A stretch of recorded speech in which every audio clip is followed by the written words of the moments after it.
France के president रहते हुए कैसे ज़्यादा से ज़्यादा भारत फ़ायदा उठा सके। अगर यूरोप की चिंताओं को देखें तो ऐसा लगता है कि भारत उन चिंताओं को दूर करने में बहुत ज़्यादा मददगार हो सकता है। और ख़ास तौर पे पैंडेमिक के दौर में जब चीन को लेकर यूरोप के देशों के अंदर बहुत ज़्यादा शंकाएं हुई, उसके बाद से इस बात को लेकर समझा जाने लगा कि भारत ऐसा देश है जो कि चीन की जगह को बहुत आसानी से भर सकता है। ग्लोबल सप्लाई चेन में भारत की हिस्सेदारी बहुत ज़्यादा हो सकती है और यूरोप के 27 देशों ने उस लिहाज से भारत को देखना शुरू किया। इंडो पैसिफिक रीजन को लेकर जिस प्रकार से यूरोप के देश महत्व देते हैं, वो इस कदर भी समझा जा सकता है कि यूरोपीय यूनियन ने जो एक समिट किया था उसमें भारत के प्रधानमंत्री नरेंद्र मोदी आए हुए थे और यूरोपीय यूनियन के 27 देश थे, जो कि पिछले साल ये समिट हुआ था। ये समिट कितना महत्वपूर्ण था इस बात से समझा जा सकता है कि ऐसी समिट यूरोपीय यूनियन ने इससे पहले सिर्फ और सिर्फ अमेरिका के साथ किया था। और वहाँ पर समझा जा सकता है कि भारत को लेकर यूरोपीय यूनियन का अब जो रवैया है किस प्रकार से बदल रहा है और कैसे वो नई चीज़ों को लेकर भारत की तरफ ज़्यादा आशान्वित है कि चीन की जगह भारत पे बेहतर करना होगा। भारत को जो यूरोपीय यूनियन है वो अपना natural ally, like minded partner बता रहे हैं, जबकि चीन की बहुत सारी चीज़ों को लेकर शंका है। तो न सिर्फ चीन बल्कि दूसरी तरफ अगर आप देखें तो क्वेड को लेकर भी एक साझेदारी की बात एक तरफ से कही जाती है कि किस प्रकार से क्वेड के साथ भी ये साझेदारी होनी चाहिए और वहाँ पर भारत का रोल बहुत अहम रहेगा।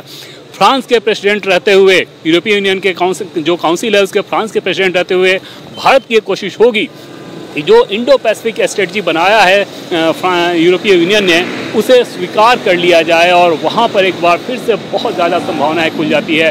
दूसरी तरफ अगर आप देखें तो ग्लोबल गेटवे जो कि इंफ्रास्ट्रक्चर के मामले में चीन का जो ओबोर है उसको काउंटर करने के लिए यूरोपीय यूनियन ने बनाया और उसके बाद जब बनाने के बाद दो प्रमुख साझेदार थे। सबसे पहले उसमें जापान और भारत, ये जो दो देश हैं वो उसके पहले साझेदार हैं। तो एक तरह से एक नेचुरल एलाइज के तौर पे यूरोपीय यूनियन और भारत दिख रहे हैं। और मैं बार बार यूरोपीय यूनियन इस लिहाज से बता रहा हूँ क्योंकि फ्रांस के साथ भारत के रिश्ते सिर्फ फ्रांस के लिहाज से नहीं है, बल्कि फ्रांस यूरोपीय यूनियन के बाकी 26 देशों को प्रभावित करने में अभी सबसे ज़्यादा सक्षम देश है। और अगर फ्रांस के साथ रिश्ते इतने बेहतर हों तो बाकी देशों के साथ भी किस प्रकार से आसानी रहेगी, किस प्रकार से सहजता रहेगी अपने ट्रेड को बेहतर करने में, कॉपरेशन को बेहतर करने में। चाहे टेक्नोलॉजी की बात कर लें, इनोवेशन की बात कर लें, ट्रेडिंग की बात कर लें, सिक्योरिटी की बात कर लें, ये सारी चीज़ें बहुत ज़्यादा मददगार हो सकती हैं। इसमें कोई दो राय नहीं कि यूरोपीय यूनियन भारत के लिहाज से बहुत बड़ा मिलिट्री पावर नहीं हो सकता, लेकिन इकोनॉमिक पावर और बहुत बड़ा हो सकता है। और ख़ास तौर पे भारत इस बात पर भी नज़र रखे हुए है